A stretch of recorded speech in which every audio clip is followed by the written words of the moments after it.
I know you guys are gonna be like, oh God, here we go. She says it's about everything. There's so much drama going on right now.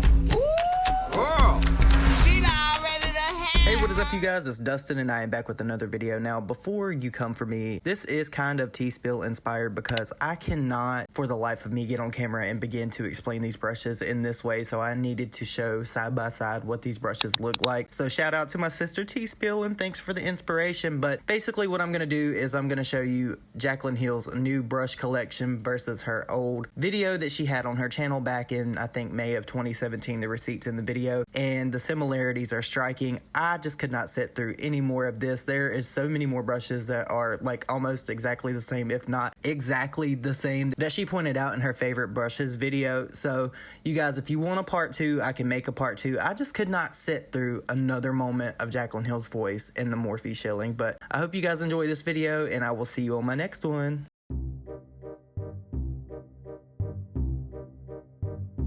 And welcome back to my channel. For today's video, I am so excited. I know I feel like every single video starts with that, but this is actually really exciting. I feel like this video has a very special place in my heart because, and I know you guys are gonna be like, oh God, here we go. She says it's about everything, but this is the longest I have ever worked on any collaboration in my career. You lied to me! Which is crazy, right? You would think like, you collaborate with a brush company and you just made brushes. Like, what's the problem? Like, why that takes so long?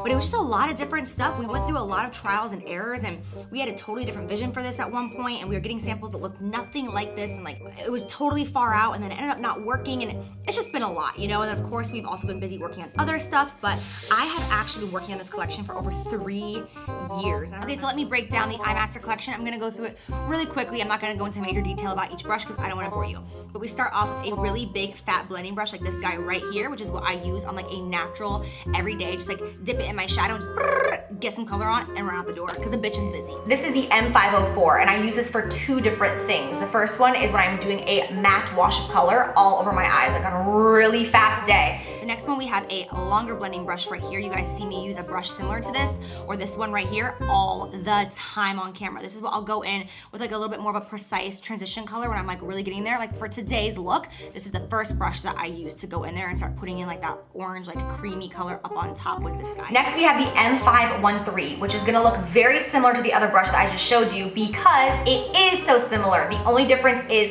it is just smaller and more compact. But this brush is so great for going in with the second color on your eye. So like today, I went in with this one first, and then I picked up this one second, just to bring in that darker color a little bit lower. This one, I also included a brush in here specifically for the brow bone highlight, which is this little guy right here. So this really gets in there and gives you like a perfect, precise highlight right under the brow. This is the M213, and it is so tiny, but I swear the tiny brushes are like the most important ones. So this one you can use for an inner corner highlight, but I like to use it for a little brow bone pop.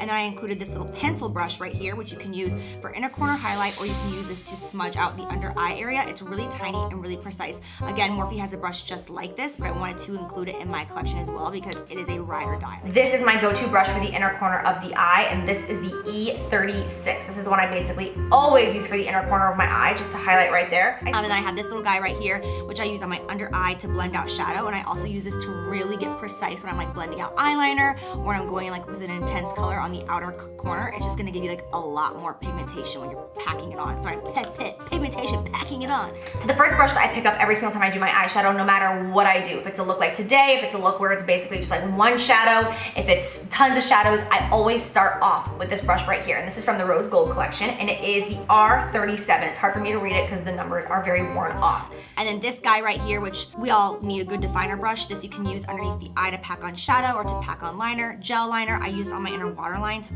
apply my gel liner like I'm wearing today as well. This is the M432, and I literally do not know how to live without this brush. I mean, that's dramatic. I'm sure I would figure it out.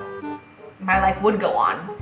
It would just be difficult. I use this brush for 2 different things, and I'm telling you, it's like one of those brushes that can't be replaced. Like sometimes you're like, okay, I don't have this brush, I can make it work with a different one. No, like this is the only brush that's gonna do its job. And what I use this brush for is to get that color really tight on my lower lash line. I'll also use this to take shadow and put it actually on my waterline if I need to like really make my waterline a lot blacker, or I want the eyeliner to last longer throughout the day. I'll just stamp it over my waterline, and I'll also set my eyeliner with shadow using this. So the first brush that we have is the foundation brush, and this is exactly like the Morphe M439, which mine is right here. Looks like this. Like it's basically the exact same thing. I'm gonna be honest with you guys. So you guys already know that my favorite foundation brush is the M439.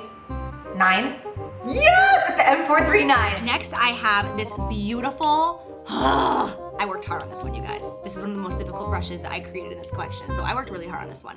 This is such a soft, incredible powder slash bronzer brush. So speaking of contour, my go-to brush is definitely the R10, and Frankie had some fun with this brush. In the end, it's all chewed up by him, but I don't care, I still use it. This brush right here makes contouring so easy. And next, I have this guy right here. This is extremely similar to the one that Morphe has. I just made it a little bit skinnier. So once you use it over time, it will poof out a little bit more. Next, we have the M438, and this is actually fresh out of the packaging, like brand new, because I was looking for it this morning and I cannot find it anywhere. I swear it like rolled away yesterday when I was cleaning my brushes. So I had 2 backups in my drawer, thank goodness.